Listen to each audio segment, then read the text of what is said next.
So welcome students, welcome to our new course.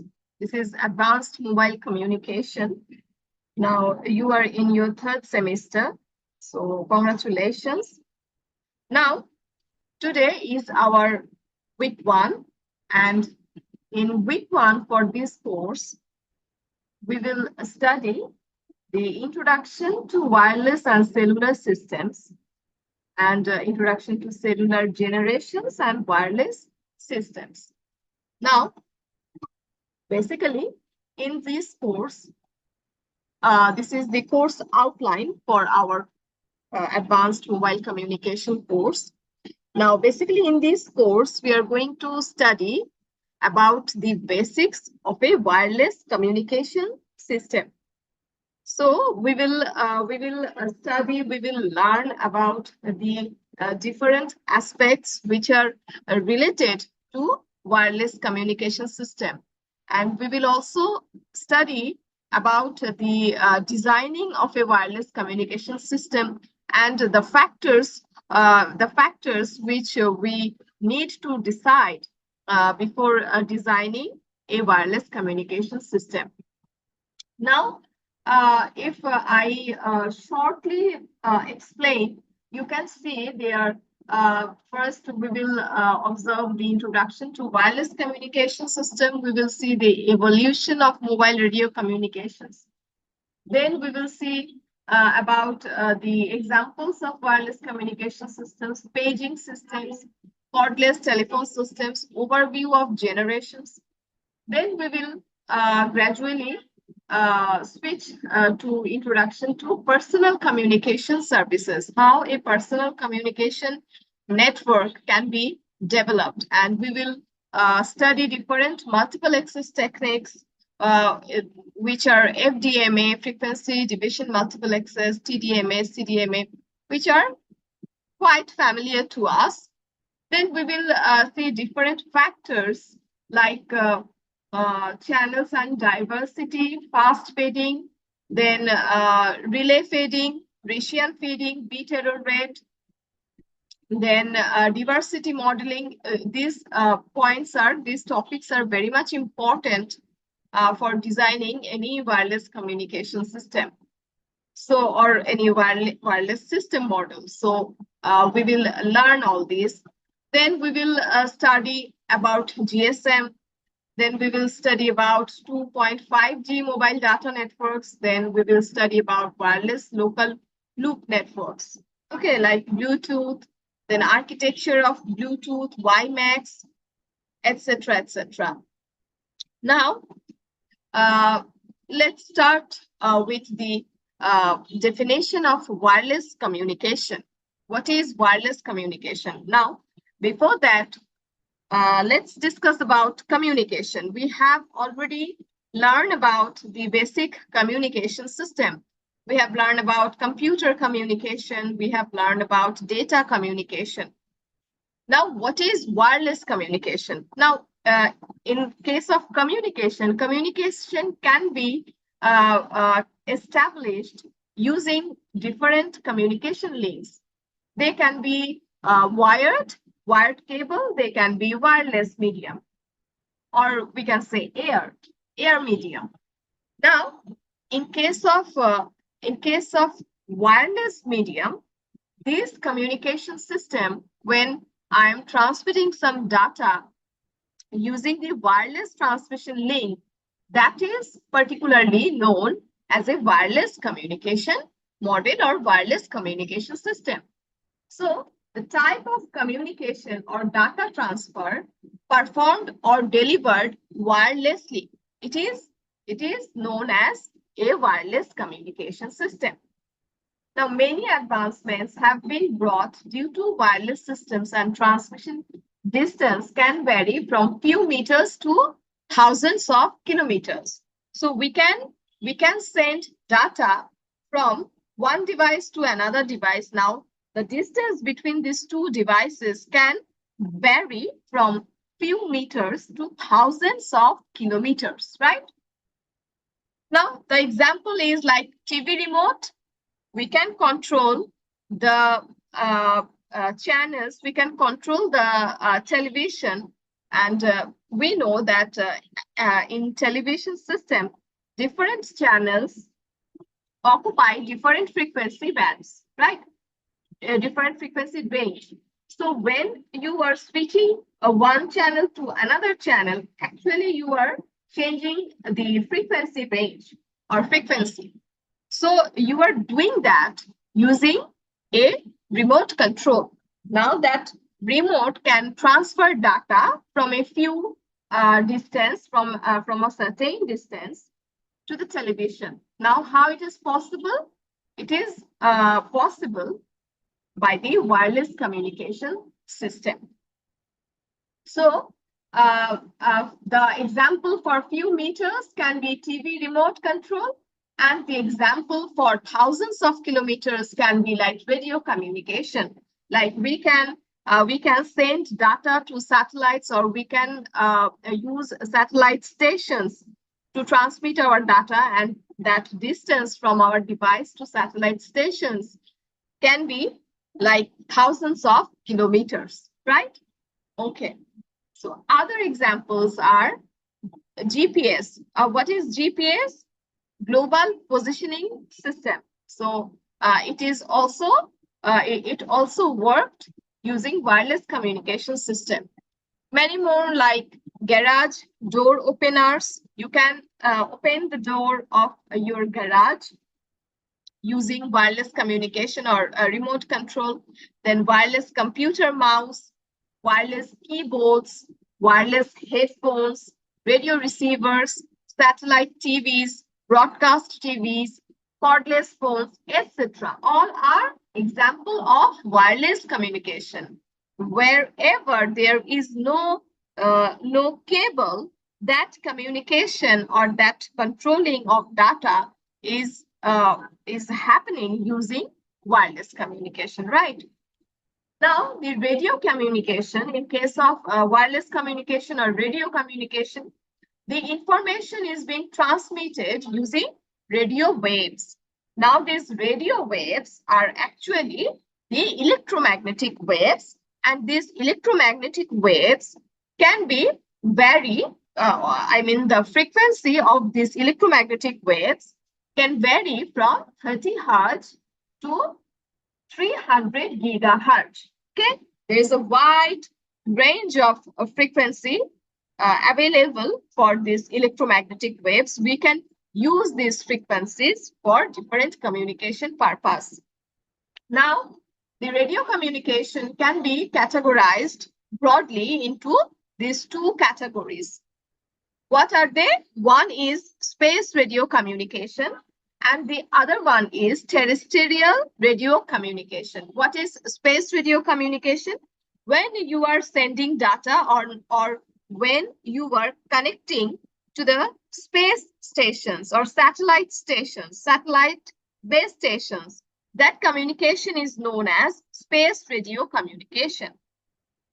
And when you are communicating in your terrestrial region, which means you are using your mobile phone, you are using the base stations at the on the ground, they are known as terrestrial radio communication. For example, when I'm using some wireless router and I'm using the internet, that communication is known as terrestrial radio communication.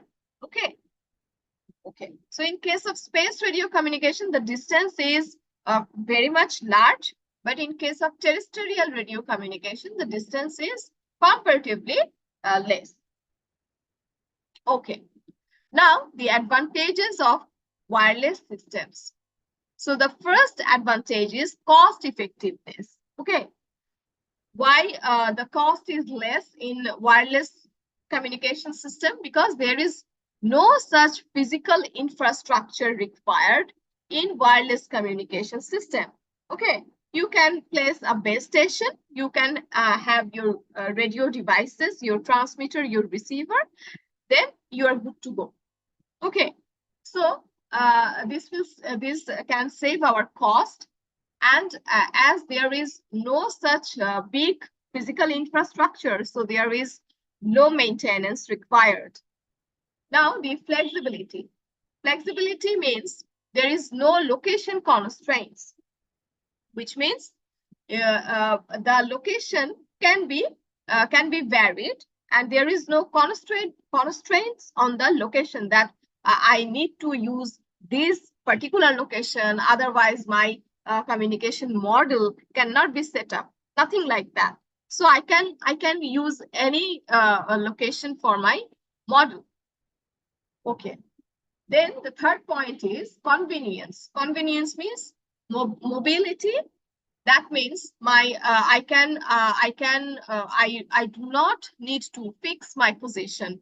My device can be mobile. It can I can use my mobile phone at any place. So I can roam around using my mobile phone, right? So the location should not be fixed. So the mobility is the one advantage. Then there is no connection required, which means there is no cable required in wireless communication system. This is one major advantage of this system. Now, the next point is about speed.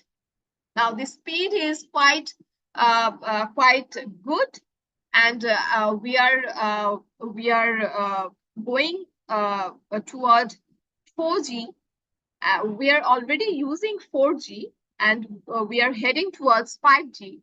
So the speed will be tremendously high in case of 5G. So I think we all know about the good points or good aspects about the speed of this wireless communication system.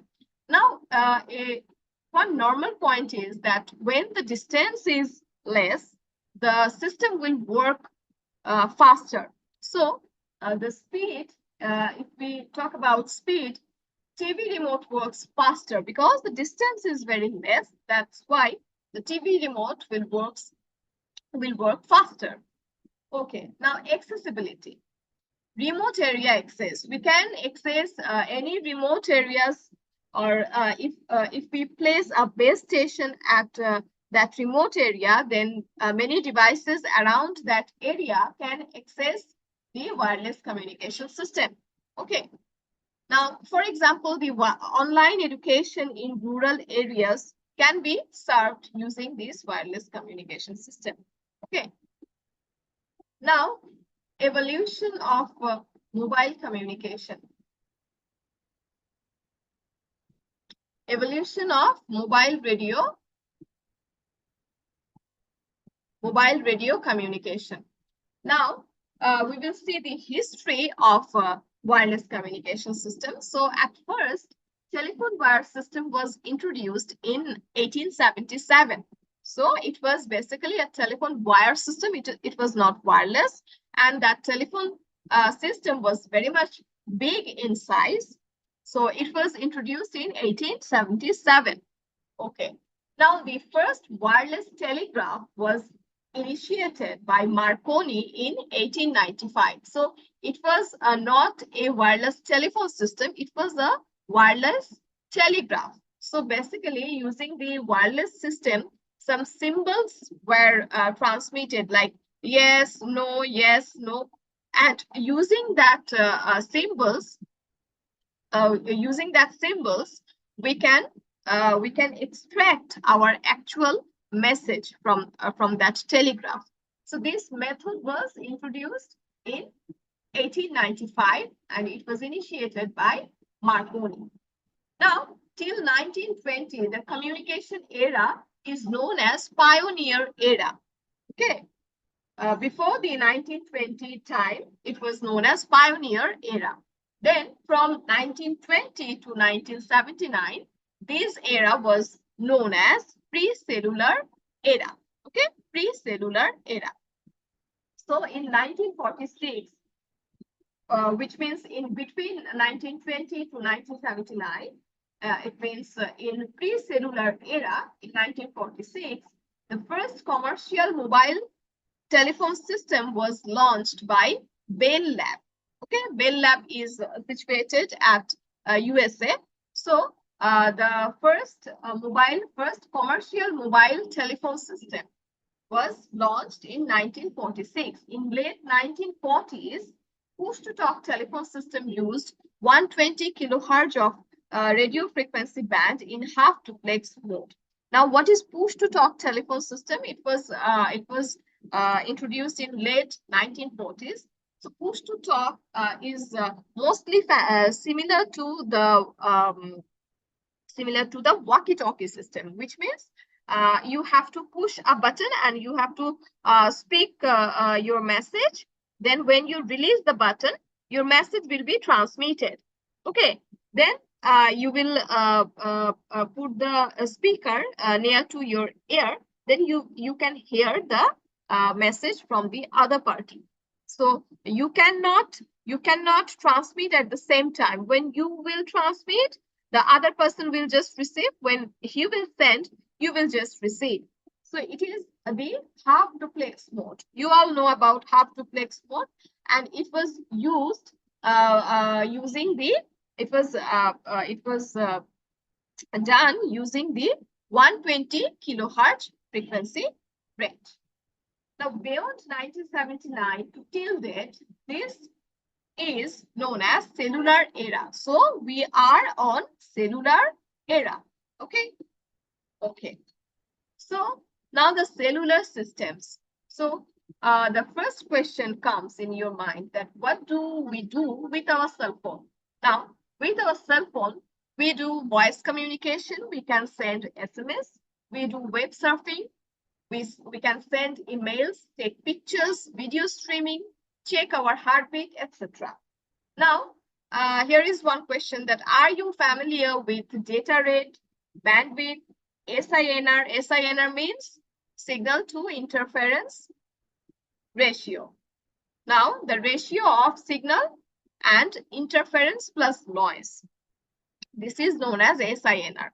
Then multiple access, bit error rate, throughput, carrier frequency, MIMO. MIMO means multiple input, multiple output.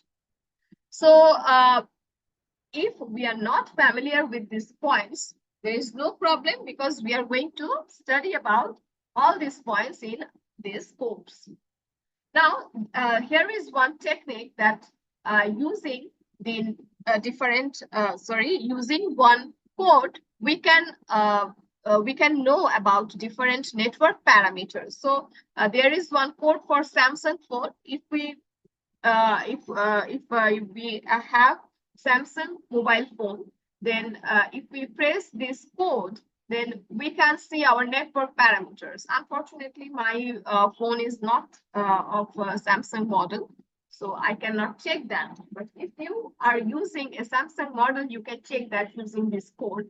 Or I think we should find out the code for our mobile phone systems. It can be any Android phone or any iPhone.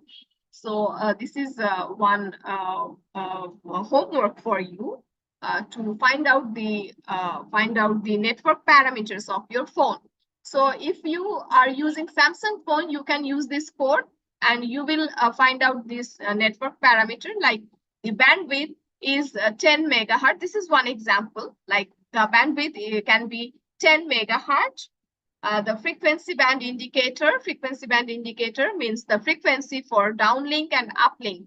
So 38,750 is using for downlink and 3,875 is using for uplink. Now this is base station ID. So this is the base station ID and this is the serving cell ID. Okay, so this is one mere example actually. Okay, now we will see about the 1G or first generation of wireless communication system. So it was introduced in 1970s in AT&T Bell Laboratories and deployed in early 1980s, like car phones. It was not perfectly wireless.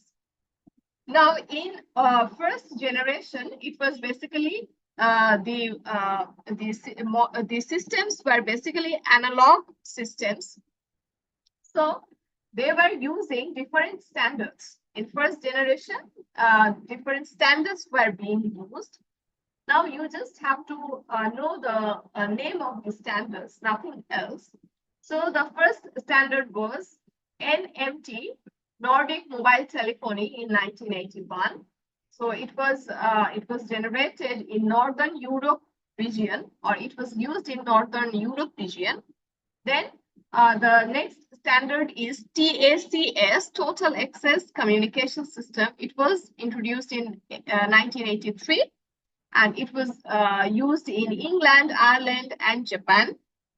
Then another standard is AMPS, American Mobile Phone System, in 1983. It was used by United States, South Korea, and Australia.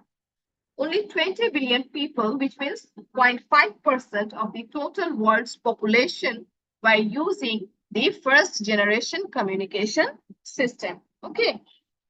Then in first generation, the cell structure was like this. This is a hexagonal shape. So we will study about different shapes of the cellular systems. So basically, these are different cells. And in a cell, there is a base stations. These white triangulars actually represents the base stations. Now, in first generation, we were using the frequency modulation systems, which means different user. There are different frequency band used for different users. Okay, so like this F1, it can like this is FM channel 1, this is FM channel 2. So this frequency, this is our frequency axis and time axis. So different frequency range or different frequency bands are used for different channels. Different channels mean in different channel, we are having different users. So user 1 is using this channel, user 2 is using this channel, and user 3 is using this channel. Okay. So this system were being used in first generation systems. Now, the drawbacks were large phone size. The phone size was very much bigger, poor battery life, poor voice quality, no security. So there was no security, there was no data encryption in first generation system. Okay. Now, when we headed towards second generation. Now, the second generation was digital system. Okay, so it was deployed in 1990s. GSM in 1991. GSM means Global System for Mobile Communication. This is one standard used in 2G. Then CDMA, this is another standard. The symbol for CDMA is IS-95 in 1995. Then US TDMA, another standard. The short form is IS-136 PDC. It was used in Japan. So different countries, you can see that different countries were using different standards. Okay, so they were fighting their own battle. Okay, now 700 million users, which means 11% of total world's population were using the second generation. From that, GSM was used by 71%, CDMA was used by 12%, US TDMA was used by 10%, and lastly, PDC was used by 7%. So maximum people were using the GSM standard in second generation. Then digital modulation was being used. So we have studied about digital modulation, and we know about BPSK, QPSK. So in BPSK, 2 bits per symbol are being transmitted. So these modulation techniques, digital modulation techniques, were used in second generation. Now, use of TDMA and CDMA as multiple access techniques. SMS and data service rate was 14.4 kilobit per second to 64 kilobit per second, and it was a very low data rate. Okay. Now, the third generation voice and data communication system. So in third generation, along with voice, we could also transmit data in third generation. Okay, so there is voice and data communication. Okay, it was deployed in 2000s, not very much early from today. So the WCDMA, this standard was used in 2001, then CDMA 2000 in the year or 2002. Sorry, the name for the standard is CDMA 2000. It was introduced in 2002. IMT 2001, it was announced by ITU, International Telecommunication Union, okay, ITU. High order digital modulation. So in 3G, high order digital modulation like 16 QAM was used. So in 16 QAM, 4 bits per symbol was transmitted. Now 2G to 3G, technical evolution only, not revolution. Revolution means when we are shifting from 1G to 2G, we are shifting from analog to digital. That is known as revolution. But when we are shifting from 2G to 3G, we are just developing the overall techniques. So that will be not termed as revolution. That will be known as evolution. Okay, so there is difference between revolution and evolution. Okay, now in 3G, the data rate was 384 kilobit per second to 2 megabit per second. And in the year 2008, it was up to 10 megabit per second. So with time, the data rate increased. Now in 4G, this is known for data communication. So it was 4G was basically designed for data, deployed in 2010. Over 7.5 million people are using it. Now more bandwidth like 5 megahertz to 20 megahertz.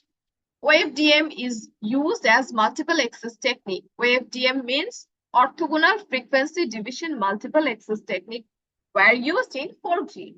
Now, high data rate, 10 times faster than 3G, up to 1 gigabit per second connectivity. Like you can connect 10 to the power 5 units per kilometer square. So per kilometer square, I can have 10 to the power 5 devices. Okay, so this is a large amount.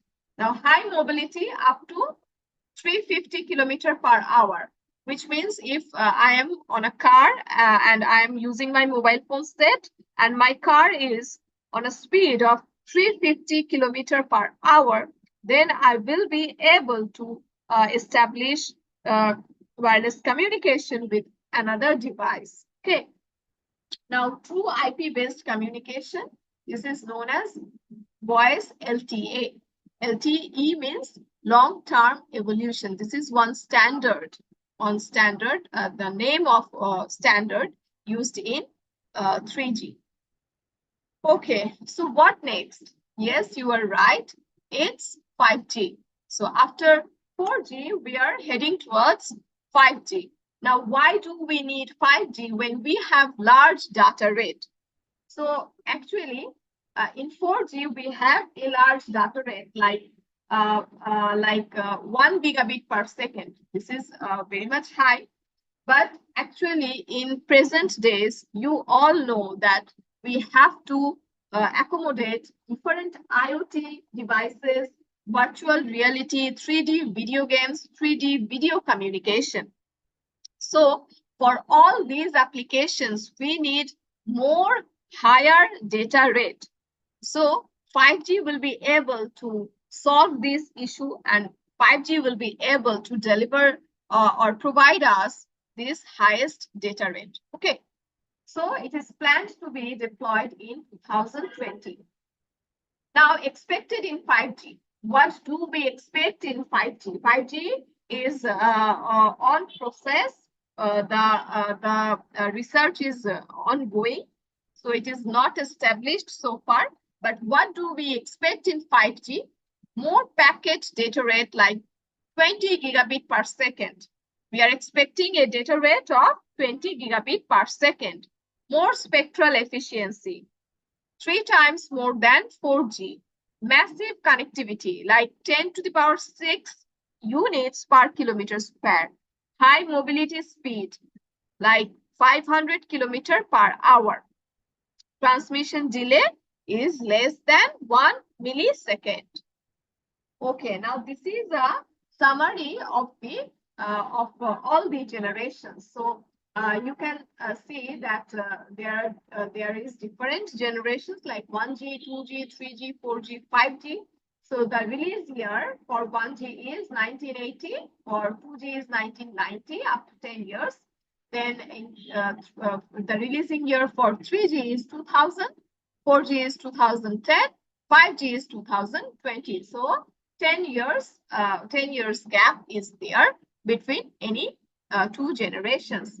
Now, number of subscribers. So number of subscribers are increasing. Like for 1G, it was 20 million. For 2G was 700 million, then 1.8 billion, 7 billion, more than 7.5 billion. So voice system or voice communication was transmitted using analog system in 1G. Then in 2G, it was digital. In 3G, it was digital. In 4G, it was LTE, voice LTE, long-term evolution. In 5G, it is also VoLTE. Now the transmission is like in 1G, it was frequency modulated or frequency, what should I say? The frequency range was divided for different users.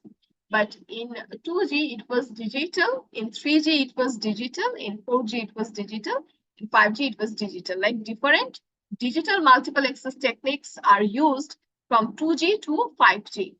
The data rate in 1G is, there is none, because in 1G, we can only send voice communication, not data transmission. So from 2G, we have started sending data. So the data rate was 14.4 kilobit per second to 384 kilobit per second for 2G. For 3G, it was up to 10 MB per second. For 4G, it was up to 1 gigabit per second. For 5G, it will be 20 gigabit per second. Okay, so multiple access techniques were used, like FDMA for 1G, TDMA, CDMA for 2G, CDMA for 3G, OFDMA for 4G, and OFDMA for 5G. Standards, like different standards were used for 1G, like NMT, TACS, AMPS, GSM CDMA for 2G, USTDMS for 2G, WCDMA, CDMA 2000 for 3G, LTE for 4G, single spec for 5G. Okay. So this is all about week 1.